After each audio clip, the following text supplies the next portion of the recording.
दक्षिण सोलापूर तालुक्यातील तीर्थ या गावातील विष प्रकरणी त्या 3 लहान मुलांची प्रकृती सुधारत आहे.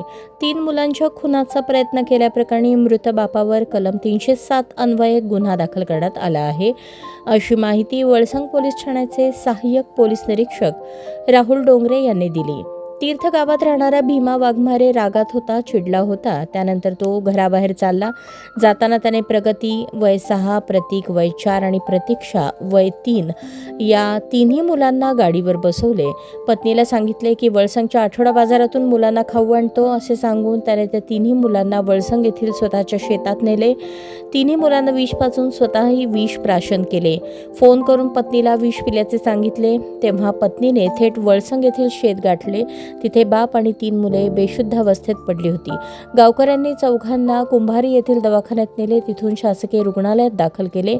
याची डॉक्टरांनी भीमा वाघमारे उपचारापूर्वीच मयत झाल्याचे सांगितले. दुसऱ्या दिवशीच म्हणजेच 2 एप्रिल रोजी 2 बालकांची प्रकृती सुधारली होती, तर 3 वर्षांच्या बालिकेची प्रकृती खालावली होती. पण गुरुवारी तिच्याही प्रकृतीत सुधारणा झाली आहे. तीर्थ गावात राहणाऱ्या भीमा वाघमारे या शेतकऱ्याने स्वतःच्या 3 मुलांना विष पाजून स्वतःही विष प्राशन करून आत्महत्या केली. या प्रकरणी मृत बाप भीमा वाघमारे याच्या विरुद्ध कलम 307 अन्वये गुन्हा दाखल झाला आहे.